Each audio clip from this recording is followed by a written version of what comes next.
Гледате Дневникот на Сител. Во студиото со вас Иван Кузмановски. Добро вечер, ви благодарам што сте со нас. Ова се настаните кои го одбележаа денот. Орце Ѓорѓиевски ја презаде функцијата. Од вечерва стартува 72-часовното чистење на Скопје. Владината реконструкција ќе го чека Конгресот на ВМРО-ДПМН. Министрите подготвени за одлуката на премиерот. Коалиционите партнери тврдат дека нема промени во договореното. Мицковски задоволен што нема назадување во извештајот на ЕУ. Тврди дека Македонија е многу понапред од Албанија. Да ги направиме уставните измени, најдобре ќе бидеме. И потоа да добиеме ново вето и повторно нови проблеми. Тогаш сигурно ќе добиеме петка и ќе бидеме шампиони. Николовски и Караджов ставија подпис на договорот за заеднички меѓуграничен тунел на пругата од Коридор 8. Парите се обезбедени, реализацијата добива нови рокови. Грипот ги полни ординациите, двојно повеќе случаи во споредба со претходната недела, регистрира извештајот на Институтот за јавно здравје. 4-дневна жалост во Тузла, 12 загинати по пожарот во дом за стари лица. Разорен тајфун однесе над 100 животи на Филипините. А во тема на денот вечерва, анализа на актуелните случувања правиме со Илија Димовски, поранешен пратење. Останете со нас.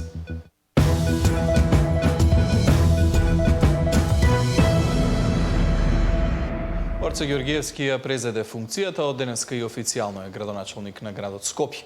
Го доби уверението, а и канцеларијата на Даниела Арсовска. Вечерва стартува најавеното 72-часовно чистење на Скопје. Ѓорѓиевски најави целосна реорганизација на јавните предпријатија и одговорност за досегашното работење. Од утре ќе се зголеми и бројот на приватни превозници во градскиот превоз. Мирјана Давидовска ги има информациите.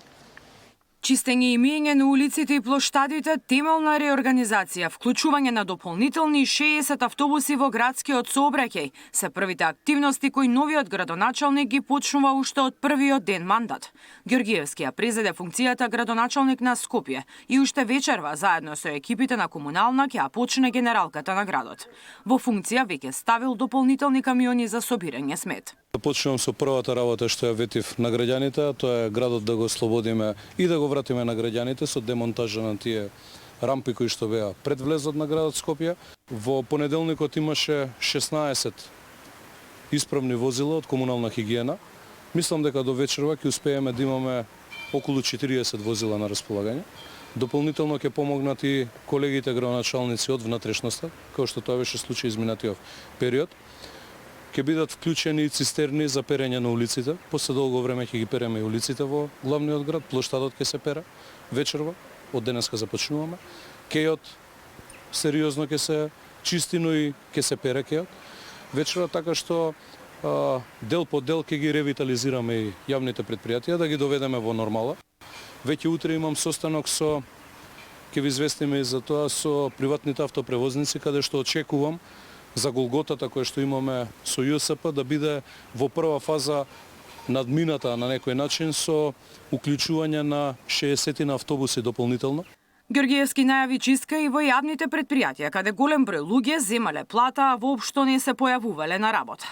Веќе дадов насоки на дел од моите соработници, кои што се во комуникација со директорите на јавните предпријатија, да се утврди да сите оние кои што правеле злоупотреба на своите работни места, а биле плаќани од граѓаните, особено оние за кои што имам информации, а вечер ќе давам и детали за тоа, кои што не оделе на работа, а земале плата, без тактизирање, без при тоа се зема во предвид кој од каде доаѓа, политичка партија, вера, нација и се останата, да бидат отстранети уште денес во голем број од работа. За именувањето на нови директори велики извести во следните денови. Приоритет, како што рече, му е да се сретне со сите сектори за да добие вистинска слика за состојбите кои итно мора да се решаваат. Примопредавањето траеше околу 1 час, а Ѓорѓиевски ја испрати Арсовска со букет цвеќе. На средбата, освен преземањето на подписот, рече дека не зборувале за ништо суштинско. Арсовска ниту на заминување не ја испочитува јавноста и не застана пред камерите.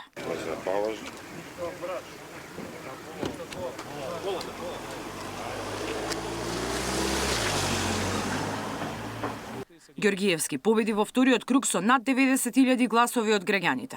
Функцијата ја презема со големи ветувања, но и јавни предпријатија во речиси целосен колапс. Мирјана Давидовска, Сител телевизија.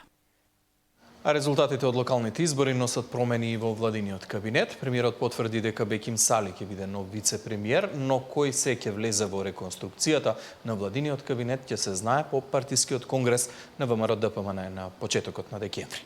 Министрите јавно велат дека се подготвени за одлуката на премиерот, додека коалиционите партнери, чии министри се споменуваат како дел од реконструкцијата, уверуваат дека немало промени во актуелниот коалициски договор. Владината реконструкција ќе почека до декември, но Вредин нема да добие министер плюс по оставката на Меджити, потврди премиерот. По партискиот конгрес на ВМРО-ДПМН ќе се интензивираат разговорите за кадровски измени, но дотогаш ќе ги чека предлозите за испразнетите места.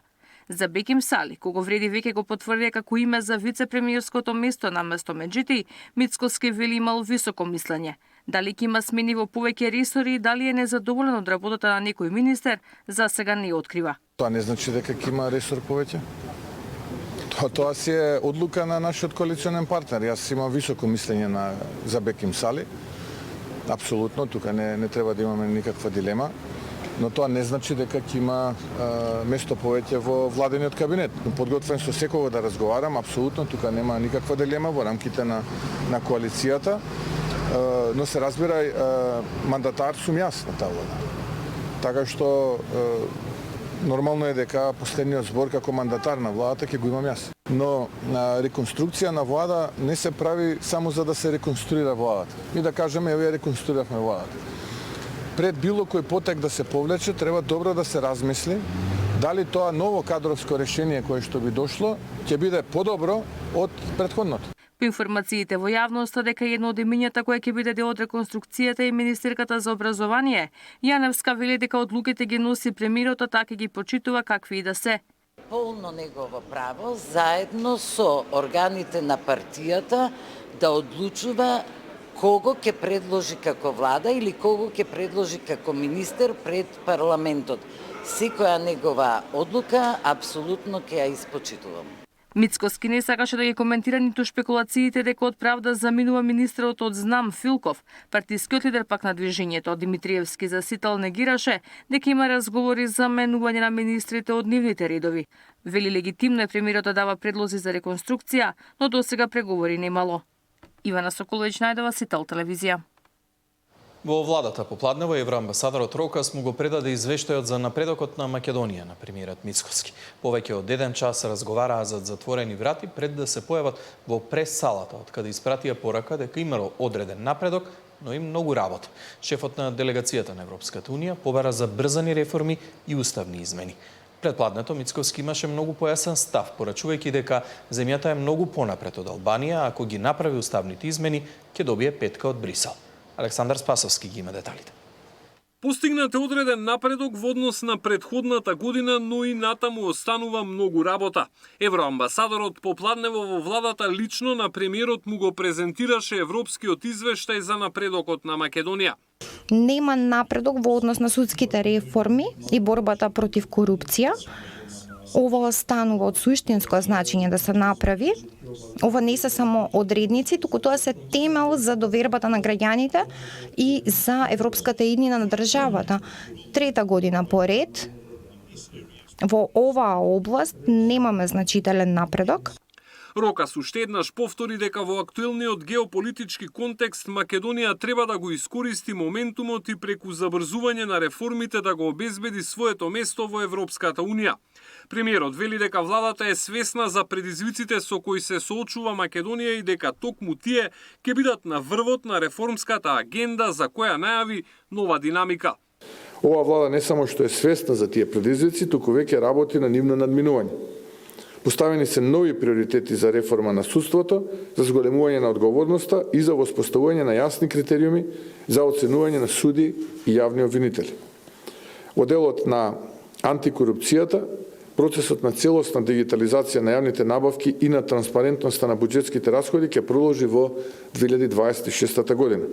Во однос на јавната администрација, владата е решена да го прекине долгогодишниот модел на партизација и да воспостави систем во кој компетенцијата и професионалноста ќе бидат единствени критериуми за напредување. Сепак клучен проблем остануваат уставните измени, а Мицкоски попладнево коментираше дека без нив извештајот за Македонија ќе имал сосема друг наратив. па видете да ги направиме уставните измени, најдобри ќе бидеме. И потоа да добиеме ново вето и повторно нови проблеми. Тогаш сигурно ќе добиеме петка и ќе бидеме шампиони, фронтранери. Но од она кое што е таму напишано, јас сум исклучително задоволен, бидејќи нема назадување. Во делот на односите со Бугарија, државниот врв веќе најави дека кон крајот на годината се очекува нов обид да се направи некаков напредок. Информација која шефот на дипломатијата Муцунски ја потврди вчера во тема на денот, без да открие повеќе детали. Александар Спасовски, Сител телевизија. Министерот за транспорт Николовски и неговиот бугарски колега Караджов ставија подпис на договорот за заеднички меѓуграничен тунел на пругата од коридорот 8. Двајцата уверуваат дека парите се обезбедени, а реализацијата на овој историски проект доби нови рокови. Мартин Арсов денеска беше во Ѓуешево. На железничката станица Ѓуешево, македонскиот и бугарскиот министер за транспорт ставија подпис на договорот за изградба на меѓуграничен железнички тунел на коридорот 8. Караджов пристигна со воз. Николовски пак од другата страна дојде со автомобил. Подписот беше ставен во присуство на бројни представници од Европската Унија, Соединетите Американски држави и НАТО. Проектираната должина на тунелот е околу 2,5 километри, половина на македонска, половина на бугарска страна. Буџетот за изградба на пругата од Куманово до границата ќе биде околу 810 милиони евра, од кои што 200 милиони евра се грант од Европската Унија, за што сакам да се заблагодарам. Поделбата е следна: од Куманово до Белјаковце чинеше 79 милиони евра, од Белјаковце до Крива Паланка треба да чини 155 милиони евра, ако останеме во овој буџет. Од Крива Паланка до границата е 455 милиони евра и дополнително на тоа имаме некаде околу 110 милиони евра за целиот потек кој што оди од Куманово до границата за сигнализација и електрификација, кои што одат на крај со цел кога ќе се заврши целиот коридор да имаме најмодерна сигнализација. Имаме одвоени средства за транспортна поврзаност и се што ќе недостига таму ќе биде дадено од нашиот национален буџет. Без да имам прецизна бројка, бидејќи не се завршени сите понуди, над 1,2 милиони евра ќе коштува целата инвестиција. Подпишувањето доаѓа по неколку години недоразбирање меѓу двете страни, а за да се стави подпис на овој документ беше постигнат договор летово во Брисел. Изградбата на железничкиот коридор 8 покрај економското значење за Македонија и регионот има и безбедносно значење во рамки на НАТО алијансата. На источниот коридор 8 веќе е изградена и пуштена за сообраќај пругата од Куманово до Белјаковце. Делницата од Белјаковце до Крива Паланка е во фаза на изградба, а интензивно се работи на подготовки за третата делница, од Крива Паланка до границата со Република Бугарија. За Сител од Бугарија, Златко Поповски и Мартин Арсов. А во тема на денот вечерва анализа за актуелните случувања колегата Маријан Николовски прави со поранишниот пратеник Илија Димовски.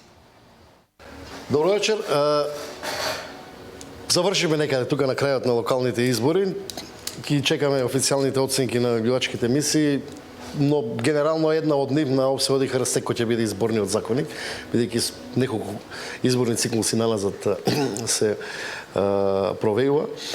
И сега сме веројатно во период кога е време да се направи здрав изборен законник. Тоа го велат и партиите сите. Оно што е суштинското е како се стигне до добар консензус. За да се прифати изборното законодавство, во принцип потребен е консензус. Тоа е и меѓународна пракса, европска пракса, но и македонска пракса. Минатите 30 на години, секогаш кога се правеле крупни, клучни измени на изборното законодавство, секогаш тоа се правело во консензус. Иако бројот на пратеници кои што треба да гласаат во овој случај е апсолутно мнозинство, 61 пратеник, но се одело на тоа да има консензус. Сега има многу прашања, добро е што повеќето политички партии, па и видни политичари од државата, председателот на собранието, иницираа дискусија. Ние сигурно ќе поминеме низ еден период од месец-два додека партиите ги направат своите анализи и мислам дека пролетта ќе биде изворедно време да се седне, да се размисли здраво и да се направи некаква дискусија, дали тоа ќе биде под иницијација на Министерството за правда, како што било секогаш до сега, или собранието ќе поработи автономно на овие прашања помеѓу пратеничките групи. На крај е битно да има консенсус.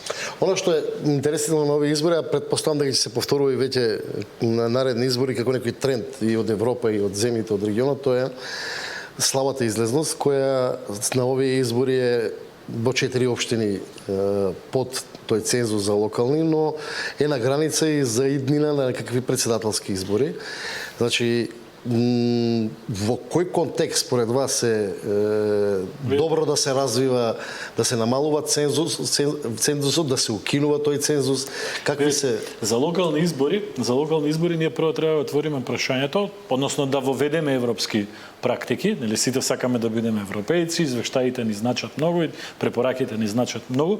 Во многу од земјите членки на Европската унија правото на глас на локални избори не зависи само од статусот државјанин во државата, туку и од статусот жител во конкретната општина. Ние очигледно имаме причина за неуспех во овие 4 општини е огромното иселување.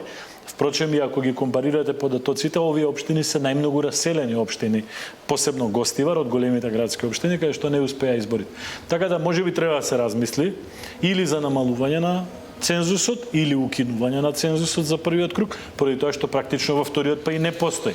Во вториот со 5 гласа, ако тие 5 се 3-2 са едниот, може теоретски да стане градоначалник. Значи тоа е една варијанта, но секако тоа треба да се размислува во пакет со председателските избори, односно со цензусот во председателските избори, зашто политичките партии досега по повод председателските избори знаеја да направат одредени политички условувања, а од сега веројатно ќе го прават тоа и со условување на успешност на некои избори на локална самоуправа. Таму кај што ќе е известно дека ќе победи Маријан Николовски или Адимовски, ќе ги повика своите гласачи во првиот круг да, нели, стагнираат. Така да ова е сериозно прашање кое што треба да се или да се размислува, можеби локалните избори градоначалници да не се бираат на непосредни избори како многу некои други општини, да некои други европски примери. Апсолутно има различни примери, има примери кога се бираат советите, па тие бираат градоначалници, има примери. Јас зборував и предлагав една варијанта за она разрешување градоначалници кои што не се оформи до крај како законско решение, да не оди на референдум, туку евентуално 2/3 од советот да има право да разреши градоначалник доколку имаме дефекти како што ни се случували во минатите години да ги гледаме. Во секој случај треба да биде инклузивна оваа расправа, да се чујат сите идеи, да се вклучат адекватни професори кои што имаат референци, кои што работеле на оваа проблематика, можеби и меѓународно искуство да се искористи во таа насока, но има многу прашања. И разрешувањето на градоначалникот е прашање кое што треба. Цензусот е прашање. Правото на глас, како што ни се случи со носење автобуси, авиони и така натаму. Тоа е неприфатлива пракса во Европската унија. И не е нешто, некоја чудна или тешка категорија на начин на гласање на локални избори по друг избирачки список, да речеме. Можеби една од варијантите е како што некој вели предходна регистрација или пак бришење на некои кои што не се подолго како што е во Малта примерот или не само на некои други држави. Има и во други држави во Европската унија во повеќето. Правото на глас за локални избори, реков, не е поврзано со статусот државјани, односно е поврзано со жителството во општината. Доколку сте државјанин на именуваната држава, а долго време не живеете на местото кај што сте регистрирани, вие го губите правото за глас на локални избори. Си го задржувате за председателски и за парламентарни. Но доколку сте жител на општината, а не сте државјанин, имате право на глас за локални избори, а немате за председателски парламентарни. Зошто е тоа така? Заради тоа што се поврзува со потребата која што остваруваме и локалните даноци кои што ги плаќаме. Значи, вие ако живеете во Скопје, а не сте регистриран како жител на Скопје, вие тука фрлате смет, добивате вода, плаќате сметки за канализација, паркови користите и така натака. Многу е пологично вие да имате право на глас во Скопје за избор на градоначалник или на општина, совет и така натака, отколку некој кој што еднаш на 4 години ќе биде донесен од партија X или партија Y да учествува во прераспределбата или нели во нашиот случај тоа е етнонационалните позиции кои ќе победи, кои ќе изгуби. За кои јас мислам дека и пратеници имаше кои живеат во Скопје, гласаа во други општини на. Да, тоа треба да се расчисти заради тоа што кај нас се едноставен е пристапот, ние викаме имаме еден избирачки список, тој избирачкиот список и го применуваме за сите. Затоа и се случуваат нејаснотиите, нели многу граѓани ќе речат да ние имаме 1.800.000 жители, а имаме 1.800.000 гласачи. Кај се децата во сето тоа, без да разберат луѓето, тоа беше еден што го искористи СДСМ пред 10 години, без да разберат луѓето дека списокот на избирачкиот список не е поврзан со жителството, туку е поврзан со статусот државјанство. Ние како држава имаме 2,5 милиони според регистерот на Министерството за внатрешни работи. Тука имаме уште некои други проблематични аспекти кои произлегува на овие избори, а тоа е случајот Левица и правото на државно рекламирање, иако за некои можеби и не е толку спорен таа одредба, но не е јасна.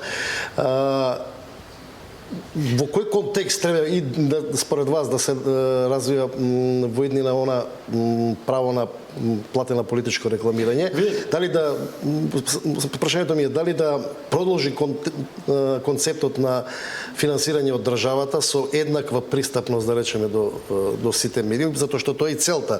Ако вие веќе го имате државно финансирање право на сите, тогаш не е логично една категорија у парламентот која има пратеничка група да нема право. Очигледно законот или да се оди со оној стариот модел партиите сами да го финансираат. Видете, јас мислам дека или целосно се забрани. Видете, ние одиме во време во кое што социјалните медиуми ќе бидат многу позначајни отколку класичните медиуми, без разлика дали се телевизии, весници, билборди, веб страни и така натака. Одиме во време кога со 30, 50, 100, $200 употребени на социјални мрежи ќе достигнете до многу повеќе луѓе отколку на потрошени 2, 3, 4.000 евра на друг начин. Така да ќе се релативизира значењето на тоа дали некоја партија учествува или не учествува. Но принципиелно и треба да се разреши ова прашање кое што за жал никој и именуваната партија не го забележала дека е дефект на законот пред да се примени закон. Тоа треба да се надмине во секој случај. Можеби треба да се размислува во делот и ОПС и ОДХР, мислам дека тука интервенираат и после овие избори, поголема транспарентност во финансирањето на политичките партии и во водењето на сметководство, евиденција, видливост на тоа, навремено извештување, пример ако имате донации спрема одредена политичка партија, тоа во моментот да се знае, да не се знае после 3 месеци, 6 месеци кога ќе ги извадат Државниот завод за ревизија извештаите, но и во смисла на можеби подигнување критериуми што е медиум. Така, имаше една иницијатива од дел од порталите во Македонија, се обидоа да издефинираат, сега ние имавме преку 300-400, ако не се лажам, веб страни кои што себе си се пријавија како медиуми за да можат да искористат некако партиски врзани со блиски. Така да тука ќе треба да се дефинираат работите, да не биде дека на секаков возможен начин, па нели имало и разговор дали случајно или не случајно се навлегувало. Така да тие се прашањата кои што секако ќе треба да се отворат. Има и многу други прашања, да ве потсетам, на минатите локални избори ВМРО-ДПМН предлагаше отворени листи за советници. Да. Можеби и тоа ќе се отвори, веројатно јавноста ќе создаде прилика.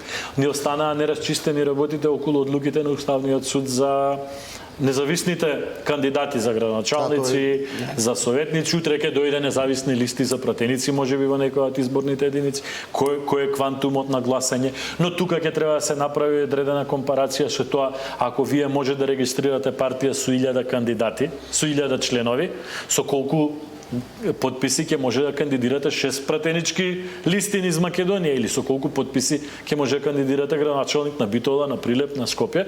Сето тоа ќе треба да се усклади и да се направи една сериозна иницијатива за да се затвори ова прашање.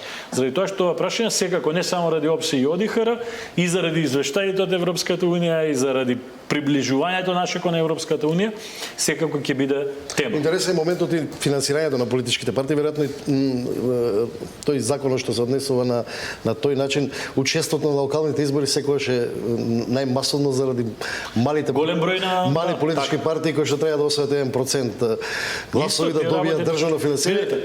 Тоа има логика во потребата од развој на демократијата, на плурализмот, но искуството од 30 години налаза покажува дека најголем дел од тие партии само заради тие средства. Само заради тие средства кои не ги користат веројатно у тие 4 години до локални избори за развој, него на едноставно на неколку луѓе кои што функционираат. Имаше еден случај со една партија, па мислам дека се испокараа кога разбра кој колку пари добил. На место е таа забелешка, се согласувам. Како да се тој модел е добар, но очигледно не функционира. Транспарентноста и заинтересираност и од медиумите, и од јавноста, и од think танковите кои што се занимаваат. Ние се уште не сме виделе сериозни извештаи во нашата држава да видиме уминативе 4 години или 7 години се направи анализа која партија колку пари добила од државата, по кој основ, па да видиме дали Државниот завод за ревизија направил ревизија кај сите тие политички партии и кај помалите. Генерално, дали е добро да има државно финансирање на дел од активностите на партиите изборната кампања? Да.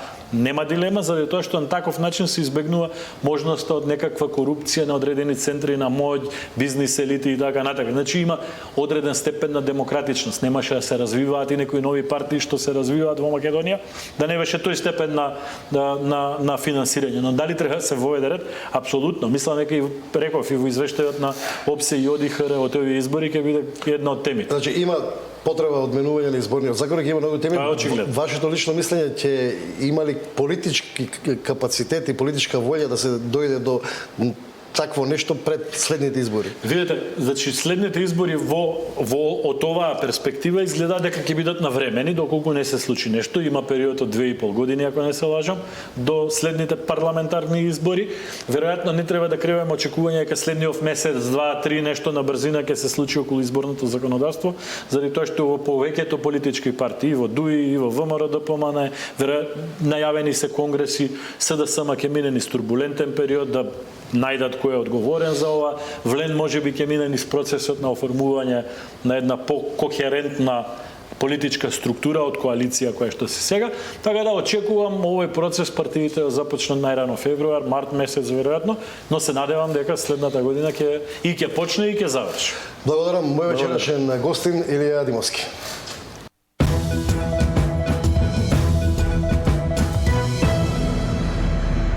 За примање подкуп од неколку илјади евра, според засега неофицијалните информации, попладнево е приведен директорот на Агенцијата за финансиска поддршка во земјоделството и руралниот развој, кадар на ВМРО ДПМН. Според истите информации од неофицијални извори, пријавителот бил поранешен министер од Струга.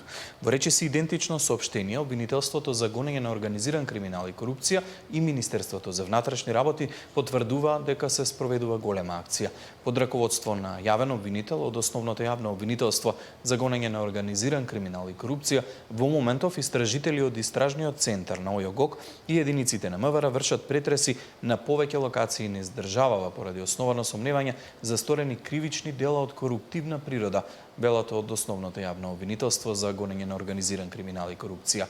Повеќе детали за случајот од обвинителството и МВР најавуваат за утре, откако ќе завршат со постапките на терен. Роднини на пациенти од онкологија денеска сведочеа дека кога немало терапија, преку пријатели лично ја добивале од директорот ВАСЕФ. Лекар од клиниката пред судот тврдеше дека препишувал одредена терапија, а во историите забележувал зголемена доза. Обвинителката, која го застапува обвинението за финансиските злоупотреби од страна на поранешните директори на онкологија, вели дека ова го потврдува начинот на кој работеле. За одбраната, денешните сведоштва не биле во корист на постапката. Терапијата доцнеше, па преку пријатели ја добивавме лично од директорот ВАСЕФ. Ова е дел од исказот на роднина на онколошки пациент кој сведочеше на денешното судење против поранешните директори на онкологија обвинети за финансиска измама и злоупотреби. За одбраната, таквите изјави не биле во корист на случајот, бидејќи ВАСЕФ и НУХИ одговарале за начинот на кој управувале со болницата. Не може човек, роднина на пациент кој што зборува за начинот на лекувањето на неговиот роднина, да зборува во економскиот предмет. Се предлагаат докази кои што немаат никаква врска со обвинението, со кривичното дело кое што им се става на товар на обвинетите. Во судницата сведочеше и онколог од клиниката кој рече дека иако препишувал одредена терапија, подоцна забележал зголемување на дозите. Според обвинителството, токму таквите искази го откривале начинот на кој ВАСЕФ и НУХИ финансиски ја злоупотребувале клиниката. На тој начин ние ги потврдуваме тие финансиски малверзации кои биле правени на клиниката од страна на обвинетите, особено на терапија која не смеела да биде кај директорот, а кој тој најнормално си ја вадел од неговата канцеларија и се ја давал на пациенти кај кои сака да биде дадена. Васев и Нухи се обвинети дека предизвикале штета на клиниката за онкологија од 36 милиони евра. Во друг предмет, Васев одговара и за несовесно лекување пациенти. Зоран Јаневски, Сител телевизија. Грипот ги полни ординациите, анализите кои ги прави Институтот за јавно здравје покажуваат дека двојно повеќе случаи на болни има во споредба со претходната недела, но и со истиот период минатата година. 100 случаи со грип се пријавени за една недела во Македонија. Според извештајот на Институтот за јавно здравје, почнува да се зголемува бројот на лица со оваа сезонско заболување. Има речиси двојно повеќе заболени и од минатата недела и од истиот период лани. Најголем дел на регистрирани заболени лица се во градот Гостивар и истите се на возраст најповеќе од 15 до 64 години. Во оваа сезона до сега не сме забележале на случај кој што е починат асоциран со грип. Доколку некој заболи од грипот, тие заапелираат да се изолира, да не оди на работа или во училиште и да ги почитува општите препораки, како што се повеќе одмор и пиење многу течности. Доколку се случи да бидат заболени од грип лица кои што се постари од 65 години или лица кои што веќе имаат докажани хронични болести, за тие лица препорачуваме да се јават кај својот матичен доктор, особено доколку имаат влошување на нивната состојба. Но и да немаат, истите лица, бидејќи спаѓаат во на ризична категорија, препорачуваме да се јават кај својот матичен лекар. До сега од 77.000 пријавени, над 53.000 се вакцинирани против грип. 300 од нив се здравствени работници. Александар Динев, Сител телевизија. Новата стратегија за образование треба да биде завршена до крајот на годината, а според надлежните треба да овозможи подобри резултати за учениците. Се креираат последните заклучоци пред новата стратегија за образование да биде спакувана во финален документ. Властите очекуваат со нејзината имплементација да се подобрат лошите резултати кои учениците ги имаат на PISA и TIMSS, а може би и враќање на некој факултет на Шангајска листа. Започнавме реформски процеси во сите образовни сегменти, одеднаш и паралелно, бидејќи застојот беше очигледен. Тоа ни го потврдуваат PISA, TIMSS, ни го потврдува Шангајската ранглиста, извештаите на Европската комисија и други релевантни анализи. Веќе година и половина со силен ентузијазам спроведуваме програмски определби кои ги даваат првите резултати. Учениците завршуваат образование без да имаат основата на образованието, предупреди Милер од УНИЦЕФ, организација која е важен партнер за стратегијата. Поентираше дека е важно децата да учат за вештачка интелигенција, но откако прво ќе имаат цврста база на основното учење. Too many students are leaving school without the foundational competencies they need to succeed. Basic math skills and the ability to read, analyze, and understand material are the building blocks and tools of lifelong learning. Without these skills, children struggle to progress. Our education strategy should be bold and forward-looking, embracing emerging opportunities such as AI and green skills. The need to prioritize foundational learning is clear. Во Македонија тешко е да се држиме до една стратегија и до крај да ја имплементираме. Поради честите избори и промена на власта, секој министер презентира нов план и визија за образовна стратегија, мислејќи дека ќе биде имплементиран од неговиот наследник, сценарио кое досега не станало реалност. Габриела Лескова, Сител телевизија. Може би си одат со малку знаење, ама голем дел од учениците според истражувањата подготвени за физички пресметки одат на училиште. Речиси сите средношколци во своите ранци носат ножиња и боксирачи за самоодбрана. Ова го покажале истражувањата и разговорите со учениците од страна на Институтот за човекови права. Наставниците не смеат да им ги проверуваат ранците на учениците без присуство на родител или полиција. Врсничкото насилство рапидно се зголемува изминативе 5 години, булингот внатре во училиштата, физичкото малтретирање меѓутоа не изостанува и се поактуелното онлайн насилство на социјалните мрежи. Институтот утврдил и дека се развива и врсничкото насилство по етничка линија. Различниот став помеѓу наставниците и учениците.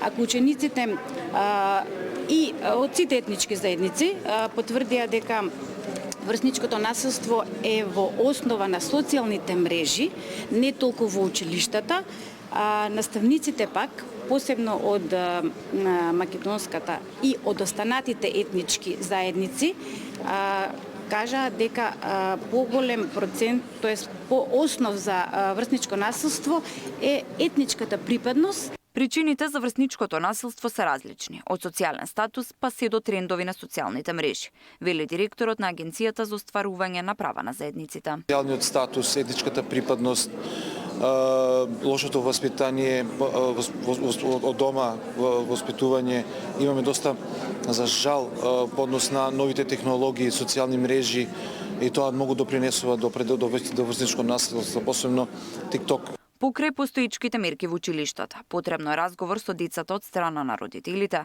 да се зголеми довербата меѓу наставниците и учениците, но и да се разговара со педагозите и психолозите во училиштата.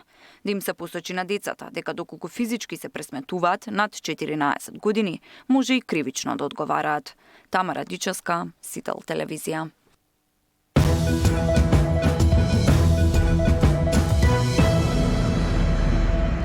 Продолжение блог вести од регионот и светот.